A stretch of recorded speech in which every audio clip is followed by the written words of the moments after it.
This is your tech news briefing for Monday, August 29th.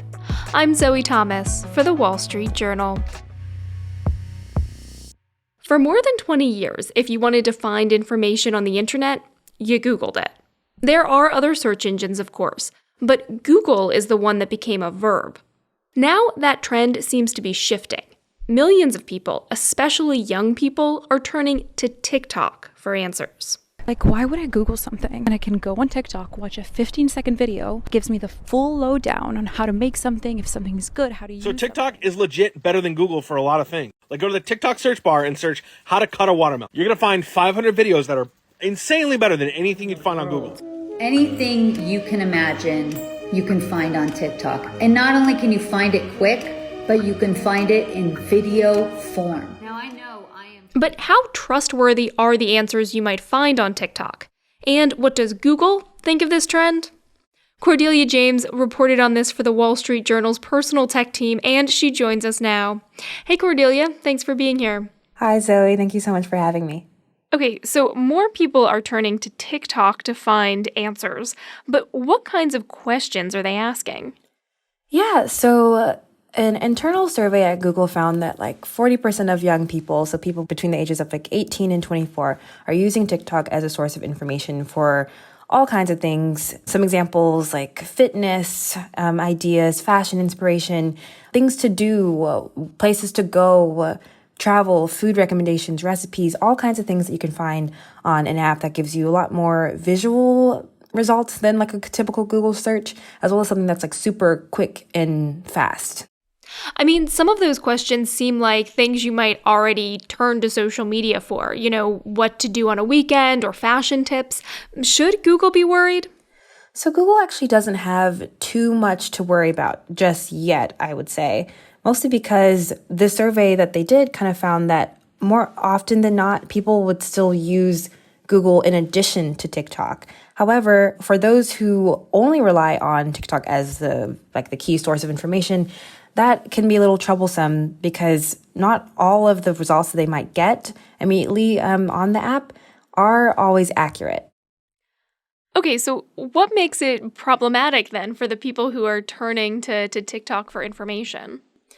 Yeah, so TikTok's algorithm gives you information based on your interests and what videos are the most popular at the time.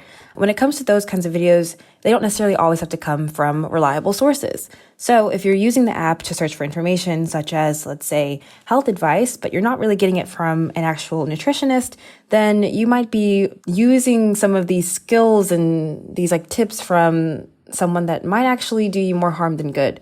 So you want to make sure that you're going off platform to do a little extra research to make sure you're getting information from an accurate and trusted source. Did you find any examples of where that was happening? So an example of this would be an avocado hack, which was often circulating around the app, in which different users would see videos of someone placing an avocado in a container filled with water and putting it in their fridge, and it was supposedly allowing their avocados to last a little bit longer without turning brown.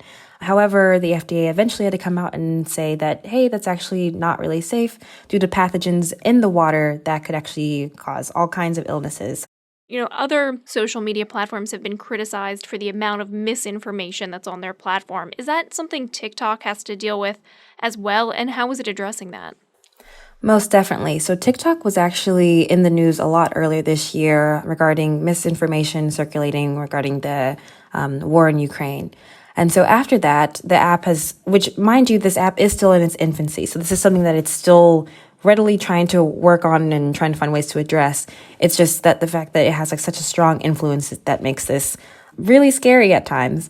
But since then, the app has partnered with a bunch of independent fact-checking organizations, and it makes sure to screen videos even before it gets on the app, as well as when users report them directly. So it's a team of between using technology as well as real people to make sure that the information going out there is actually safe or not harmful. However, that can be really hard. It's harder for the algorithm to pinpoint misinformation exactly compared to, say, a symbol or something that's inappropriate or something along those lines. So it's definitely something that they're still having to work on. But the good news is that TikTok told me that if a video is deemed false, it is removed from the platform completely. If it is true or it doesn't have any harmful misinformation, it stays up. But if fact checking is still underway or the information in it is still unsubstantiated, then it won't be in the For You page, but it might still appear in search. So that's something that you have to make sure that you're looking out for. Okay, so for the people who do want to use TikTok kind of as a search engine, what do they need to bear in mind when they're looking up questions? Yeah, so a few things to keep in mind if you're using the app as a search engine. Think about what it is that you're trying to use and apply to your actual everyday life. So things such as medical information or financial information might have a lot more risk than, say, you just choosing what kind of restaurant you want to go to. But regardless of it, you should make sure that the videos that you are choosing to watch are actually from people that you can trust or organizations that you can trust. Cordelia, you spoke to some TikTok users who, used the platform to search for information. When you spoke to them, were they skeptical of the kinds of information they found in these videos, or did they just take it at face value? A lot of people really took things at face value. The people that I spoke to often, it just wasn't really a big concern for them on the app. These are things that just seem like very everyday, low risk kind of situations, or at least like they might seem like it because you might not really feel the need to do any additional legwork. Because it's like, while you're on these apps, it feels like you're talking to like a trusted friend. These are creators that you've followed for an extended period of time. You probably trust a lot more. You just have to make sure that you're aware of the fact that not everything that you hear on TikTok is right, and you want to make sure you're practicing your media literacy skills to make sure you're getting the best information. Also, TikTok did mention to me that when it comes to verified check marks, something to just keep in mind is that that's meant to say that this person is who they say they are, not necessarily that they are an expert on whatever topic that they're talking about. All right, that's Cordelia James from our personal tech team. Thanks for joining us, Cordelia. Thanks again, Zoe. Okay, that's it for today's tech news briefing. Don't forget, if you're a fan of the show, please take a second to leave a review and a 5-star rating. It helps other people find the show and lets us know you like what we're doing. And if you want more tech stories, check out our website, WSJ.com.